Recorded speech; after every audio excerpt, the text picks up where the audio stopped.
आज भगवत माओ चर्चा हमारी चल रही है आर्त ध्यान, इष्ट वियोग, अनिश्चय योग, पीड़ा चिंतन। ये हमने 3 चर्चाएं आपसे की।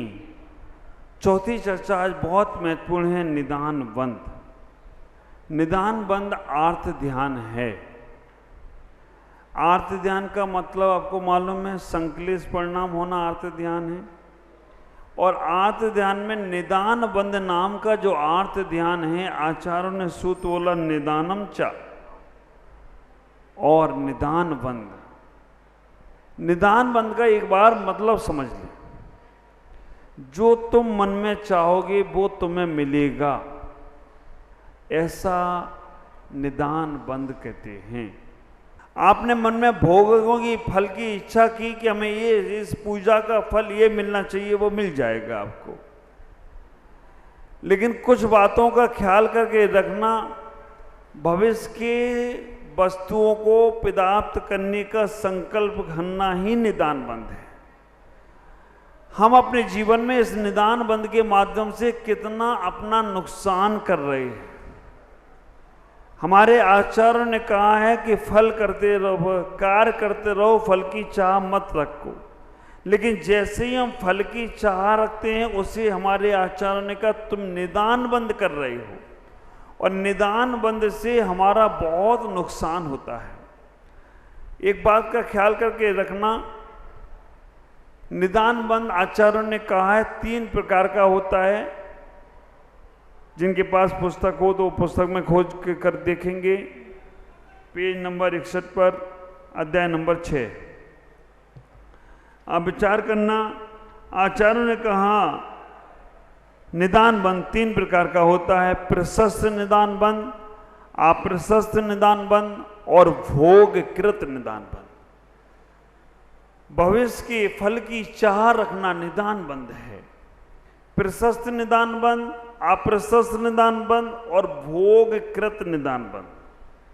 प्रशस्त निदान बंध किसे कहते हैं? जो थोड़ा बहुत अगर तुम्हारे मन में भाव है तो करे। वैसे निदान बंध करना नहीं चाहिए, कभी भी अपने को कोई फल की चाह नहीं रखो।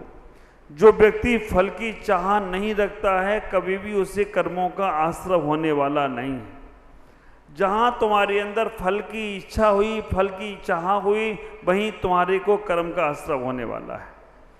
कहते हैं कि प्रशस्त निदान बंध, हमारे मन में भगवान के पास जाएं और भगवान से जाकर हम कहें, हे भगवान मुझे ऐसा शरीर देना जिससे हम तपस्या कर सकें, ऐसा शरीर देना जिससे हम व्रत नियम संयम का पालन कर सकें, ऐसा शरीर देना जिससे हम लोगों की मदद कर सकें। इस शरीर के लिए ये प्रशस्त निदान बंध है। भगवान से कहना ऐसा मन देना जिससे हम दूसरों के लिए सहयोगी बन सकें, ये प्रशस्त निदान बंध है। भगवान मुझे ऐसा धन देना जो गरीबों के अच्छे कामों में लगा सकूं, ये प्रशस्त निदान बंध है। जो तुम अपने तन मन धन का सदुपयोग करने की चाह रख रहे हो, भगवान के पास जाकर कहते हो भगवान मुझे ये मिलना चाहिए जो हमारे संयम में कारण बने, जो हमारे मोक्ष मार्ग में कारण बने, जो हमारे आत्म कल्याण में कारण बने, वो सब प्रशस्त निदान बंध है। अप्रशस्त निदान बंध क्या? बदले की भावना से, हे भगवान उसने मेरा बहुत बुरा किया है, उसका भी बुरा होना चाहिए, उसने मेरे साथ ऐसा ऐसा किया है, उसके साथ भी ऐसा ऐसा बुरा होना चाहिए। अप्रशस्त निदान बंध है। प्रसंग बस एक उदाहरण दे रहा हूं। एक बूढ़ी अम्मा होगी, उसके शरीर के पीछे पीठ पर इतना बड़ा कुब्बड़ था, झुक के चलती थी। गांव के लोग उसे बहुत चिढ़ाते थे। गांव के बच्चे मिले तो धक्का मार के चले जाएं। गांव के लोग उसको बोलते थे कुब्बड़ वाली अम्मा। वो बहुत दुखी हो गई। देखना अप्रशस्त निदान बंध, वो बहुत दुखी हो गई, बहुत परेशान हो गई। परेशान और दुखी होने के बाद उसने भगवान से प्रार्थना की, हे भगवान हमें इतना बड़ा दुख देकर क्यों भेजा संसार में? ये हमारे पीठ पर इतना बड़ा कुब्बड़ है, इसके कारण से हम बहुत दुखी हैं। विचार करना, रोज भगवान से प्रार्थना करती थी, हमारे पीठ पे इतना बड़ा कुब्बड़ भेज दिया, इतना बड़ा दुख दे दिया, क्यों दिया? एक दिन उसकी भगवान ने सुन ली। जैन भगवान नहीं सुनते, और जो सुनते हैं ना वो तुम्हारी सुनाने लायक नहीं रखते। एक दिन उसके भगवान ने सुन ली और भगवान ने कहा कि चल अब मैं तेरा कुब्बड़ ठीक कर देता हूँ, क्योंकि सब तुझे कुब्बड़ वाली माँ के चढ़ाते हैं, कोई धक्का मारता है, कोई पत्थर मारता है, तो अब मैं तुम्हारा कुब्बड़ ठीक कर देता हूँ, तुम्हें सर्वांग से सुंदर बना देता हूँ। भगवान उसे ठीक करने वाले ही थे, तभी उसने कहा रुको भगवान, ये मेरा कुब्बड़ ठीक नहीं करना। भगवान ने कहा क्यों, तुम परेशान हो? हाँ परेशान तो हूं, लेकिन मेरा ठीक नहीं करना, क्योंकि मुझे ठीक नहीं कराना है। तो भगवान ने कहा फिर तुम रोज हमसे मंदिर में क्यों बोलते हो कि मेरा कुब्बड़ मुझे बहुत चढ़ाते, गांव वाले परेशान करते, मैं बहुत दुखी हो गई हूं। उसने दुखी तो हूं। तो भगवान ने कहा चाहती क्या हो? कहा कि बस अगर तुम मुझे खुशी करना चाहते हो, मुझे सुखी करना चाहते हो, मुझे खुश देखना चाहते हो, तो ये सब गांव वालों को भी एक कुब्बड़ इतना बड़ा दे दो। सब गांव वालों के पीठ में कुब्बड़ होना चाहिए, इनको भी मालूम पड़ना चाहिए कि कुब्बड़ का दुख क्या होता है। ये कौन सा ध्यान हुआ? आप प्रशस्त निदान बंद कई बार आप लोग कर लेते हो। इस पड़ोसी ने मेरी मजाक बनाई है, इसकी भी मजाक बनना चाहिए। मेरे घर में झगड़ा इसने कराया है, इसके घर में भी झगड़ा होना चाहिए। मेरी दुकान इसने बंद कराई है, इसकी भी दुकान बंद होना चाहिए। ये कौन सा निदान बंद है? आप प्रशस्त निदान बंद। इसने मेरे साथ ऐसा किया, इसके साथ भी ऐसा होना चाहिए। ये अप्रशस्त निदान है। और बदले की भावनाओं से जो किया जाता है वो अप्रशस्त निदान बंद है। तीसरे नंबर का निदान बंद है भोगकृत निदान बंद। रावण पूर्व जन्म में मुनि थे। मैं पहले भी आपको बता चुका हूं, जितने भी नारायण बनते हैं, पृथ्वी नारायण बनते हैं, ये सब पूर्व जन्म के मुनि होते हैं और मुनि बनकर वो निदान बंद कर लेते हैं। रावण पूर्व जन्म का मुनि था। उसके मन में एक बार मुनि बनकर साधना कर रहा है। साधना भी इतनी कठोर कि हर 5 मिनट में एक रिद्धि प्राप्त हो रही है। सामने से एक विद्याधर का वैभव निकल गया। रावण के मन में तभी विचार आया कि मेरी तपस्या का, मेरी साधना का फल अगर ऐसा वैभव हो तो ही अच्छा है। तथास्तु। विचार करना, जैसा मन में सोचते हो वैसा होता चला जाता है, वैसा होता चला जाता है। अगले जन्म में रावण विद्याधर बन गया। भोगकृत निदान बंद क्या है कि हमारे मन में ये भाव आए, हमारे घर अच्छा हो, परिवार अच्छा हो, हमारे बच्चे अच्छे हों, हमारी बीवी अच्छी हो, हमारे पति अच्छे हों, हमारा शरीर अच्छा हो। ये सब संसार की जो चाह है ये भोगकृत निदान बंद है। अब ये समझने का प्रयास करो, ये तीनों की तीनों चीजें आप भगवान के पास जाकर कहते हो या किसी अच्छे काम के लिए आप इसका निदान करना चाहते हो, वो निदान बंद होगा कब? जब तुम्हारे पास वैसा पुण्य होगा। बिना पुण्य के निदान बंद नहीं होता। चाहे प्रशस्त हो, चाहे अप्रशस्त हो, चाहे भोगकृत हो। अगर तुम्हारे पास पुण्य रूपी बैंक बैलेंस होगा तो तुम्हें निदान रूपी उसी में से तुम्हें लोन मिलने वाला है। और आप विचार करना, तुम्हारा पुण्य था परमात्मा बनने का, तुमने भगवान से संसार की चीज मांग ली, तुम्हारी ही पुण्य में से निकाल के उन्होंने दी है। जैसे बैंक में पैसा जमा कराओ, बैंक में आपका पैसा लाख रुपए जमा है और तुम बैंक से लोन लेने जाओ तो कितना देगा? लाख रुपए में से कितने % देता है? 50 की 85 मालूम नहीं है, फिर भी 50 से वादी देता होगा। तुम्हारे पैसे का लोन दे रहा है और तुम ही से ब्याज ले रहा है। हाँ, तुम्हारे पैसे का लोन और तुम्ही पे ब्याज। कैसी समझदारी तुम्हारी।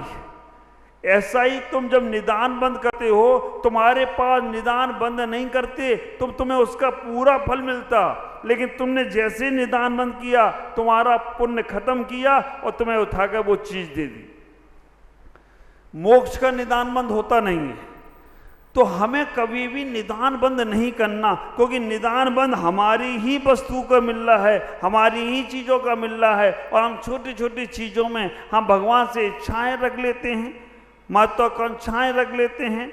जब तक तुम्हारी ये निदान बंद की श्रृंखला चलती रहेगी तब तक तुम्हारा धर्म ध्यान होने वाला नहीं है। निदान बंद मुनिराज करते हैं तो उनको गुलिस्तान बदल जाता है। छठवें गुलिस्तान में मुनिराज हैं और जैसे ही उनने निदान बंद किया गुलिस्तान पांचवा आ जाता है। आप ख्याल करके रखना, आप अपने पुण्य पे भरोसा रखो, भगवान से कुछ मत मांगो, ख्याल करके रखो। पूर्व दिशा में मुख करके खड़े हो जाओ, कुछ नहीं कहना है, अपने आप सूर्य के दर्शन होने वाले हैं तुमको। लेकिन हम समय पे खड़े हों। होता क्या है, रात में खड़े हो जाओ पूर्व दिशा में मुख करके, सूर्य के दर्शन कब होंगे? 4-5 घंटे बाद। थोड़ा यहाँ जल्दी हो जाएंगे, 4 बजे सूर्यदेव आ जाते हैं ऊपर। सूर्यदेव आए या ना आए तो डीमापुर वाले तो आ ही जाते हैं। 4 बजे से जयकारा, और भागचंद जी तुम्हारे 3:30 बजे से नमोकार बंद का जयकारा। पूरे मोहल्ले वाले ये नहीं आए तो लोग उठते नहीं है सो के, वो कहते आज आवाज ही नहीं आई है। ख्याल करना, अच्छी बात है, लोगों का सवेरा नमोकार मन से हो रहा है। लेकिन आप विचार करना, जो व्यक्ति सूर्य के दर्शन करना चाहता है रात्रि में खड़ा होगा तो उसे 6 घंटे 4 घंटे खड़ा होना पड़ेगा, और सुबह खड़ा होगा तो तात्कालिक सूर्य के दर्शन होंगे, उसे कहना नहीं पड़ेगा सूर्य दर्शन दो। इसी प्रकार से हमें अपने जीवन को समझना है। जब मौका मिला अच्छी कर्म करने का, पुण्य कर्म करने का, उसी वक्त तुमने कर लिया तो विचार करके रखना उसका पूरा फल तुम्हें मिलेगा। और उस समय को तुमने टाल दिया तो फिर तुम्हें और 24 घंटे लगेंगे उस सूर्य के दर्शन करने के लिए। इसलिए अपने जीवन में उस निदान बंद से बचने का प्रयास करो। चातुर्मास का समय चल रहा है, ज्ञान ध्यान में पूरा समय व्यतीत हो रहा है। लाभ लेने वाले सुबह से सर्वार्थ सिद्धि, दोपहर में गोमठ सर्वार्थ सिद्धि, भक्तांबर, गोमठ सार, समय सार, 6 डाला, तत्वार सूत्र, गृहस्थ गीता, भक्तांबर का विधान, आरती। अब क्या बच्चे की जान लोगे क्या इसके अलावा? इतना लेने वाले तो इतना भी लाभ ले रहे हैं और पूरा धर्म ध्यान में जा रहा है। बस थोड़ा सा मन और मजबूत करना कि इस चातुर्मास में हमें त्यागी वृत्ति बनना है, इस चातुर्मास में हमें संयमी बनना है, इस चातुर्मास में हमारे बाहर की प्रवृत्ति को छोड़ने का प्रयास करना है। जितना अपने में लौट सको, मांगना नहीं पड़ेगा, अपने आप मिलेगा। जितना जितना हम बाहर छोड़ते जाएंगे उतना उतना अंदर की वस्तु प्राप्त होती जाएगी। नहीं तो मांगने वाला तो जीवन भर मांगता रहता है। और किसी नीतिकारों ने कह दिया, मांगन मरण समान है, मत मांगो तुम भीख, मांगन से मरना भला, यही बड़ों की सीख। निदान बंद नहीं करना, भगवान के पास जाकर कभी कुछ नहीं मांगना। तुमने अगर प्रशस्त निदान बंद किया तो एक बार चलेगा, चलो कोई अच्छा काम किया, लेकिन अप्रशस्त निदान बंद करने वाला नियम से नरक जाएगा। बहुत से लोग ऐसे बदले की भावना बना लेते हैं, इस व्यक्ति ने मेरे साथ बुरा व्यवहार किया, इसे छोड़ूंगा नहीं, जीते जी नहीं कर पाया तो मरने के बाद सताऊंगा। तो क्या बनेगा मरने के बाद? नारकी नहीं बनेगा, क्योंकि वहां से निकल नहीं पाएगा, तो भूत प्रेत बन जाएगा। और भूत प्रेत बन के सताएगा तो क्यों तुम भूत प्रेत बनने की चाह रखते हो? निदान बंद हमें कभी नहीं करना चाहिए। निदान बंद से हमें बचकर अपने जीवन को व्यवस्थित करते रहना चाहिए, क्योंकि निदान बंद हमारे जीवन का पाप की प्रवृत्ति में लगाता है। हमें पुण्य के हिसाब को बढ़ाते चले जाओ। हमें व्यक्तियों से कुछ भी मत मांगो, आप विचार करके रखना। इलेक्शन, कलेक्शन और सिलेक्शन, हमें जीवन में सिलेक्शन पे ध्यान दो। ये आज अहिंसा टीम की भी आज इलेक्शन हो गई, हमने कौन अध्यक्ष है, बोले अध्यक्ष नहीं बनाया महाराज, 15 की कैबिनेट बना दी मैंने। तो अच्छी बात है, आप विचार करके रखना।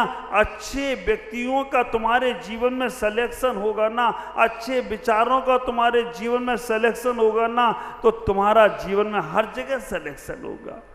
हमें अपने जीवन में अच्छे पुण्य को बढ़ाएं। हमें कभी कोई चीज़ की मन में इच्छा नहीं रखना, बोलना ही नहीं भगवान से।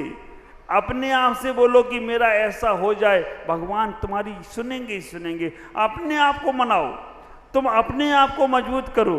तुम्हें जो चाहिए, जैसा चाहिए, हाँ गलत की तरफ मत जाना। अच्छा तुम सोचते जाओ, अच्छा करते जाओ, तो तुम्हारा जीवन बहुत अच्छा होगा। आज आचार्य भगवंत निदान बंद के संबंध में हमसे यही कहने का प्रयास कर रहे हैं कि अपने जीवन में कभी भी अप्रशस्त निदान बंद नहीं करना, भोगकृत निदान बंद नहीं करना है तो प्रशस्त निदान बंद करना। चारों प्रकार के आर्त ध्यान के अंदर सबसे खतरनाक यही ध्यान है, क्योंकि हम ना चाहकर भी हम इसे कर लेते हैं। इसलिए आज इतना ही कहूँगा कि आप अपने जीवन में प्रशस्त निदान बंद से करने का प्रयास करो। मांगना ही है ना तो भगवान से, वैसे तो मांगने की जरूरत नहीं है, मांगना ही है ना तो भगवान से रोज कहना, भगवान अगर तुम्हें देना ही है तो बस मुझे जीवन में आप जैसा रूप दे दो। हमें देना ही है भगवान, तो मुझे आप जैसा बना लो। और कभी कभी तो भगवान से इतना भी कहना कि भगवान मुझे आपके बगल में ही बैठने का प्रयास करना है, आपके साथ ही रहना है, आपके चरणों में ही रहना है। भगवान अभी जितने हमारे साथ कर्म लगे हैं वो कर्म कटें और मैं आप जैसा बन जाऊं, बस ये भावना बनाओ। संसार की इच्छाओं को करने का प्रयास मत करो। संसार की इच्छाएं मांगना, पूरी करना ऐसा ही है, एक इच्छा पूरी होगी दूसरी फिर तैयार। पढ़ते तो हो ना आप, दाम बिना निर्द्वंद की तृष्णा वश धनवान, कहूँ न सुख संसार में सब जग देखो छान। तो क्यों आप इतना कर रहे हो? आप विचार करना, ये तृष्णा जो जब तक बनी रहेगी उसकी पूर्ति कभी होने वाली नहीं है। जितना है ना उतना भी उपयोग नहीं कर सकते तुम। ख्याल करो, अपने जीवन में निदान बंद से बचकर प्रशस्त ध्यान की ओर जाएं। भगवान से इतना ही कहें, ये आर्त ध्यान को धर्म ध्यान में बदलने के लिए, हे भगवान जो कुछ है प्राप्त है, पर्याप्त है, बस मुझे आत्म शांति की प्राप्ति हो, सुख की प्राप्ति हो, आपका रूप मिले, आप जैसा संयम मिले, बस इतना ही चाहिए और कुछ नहीं चाहिए। ये भावना भाएं। ओम नमः जगत।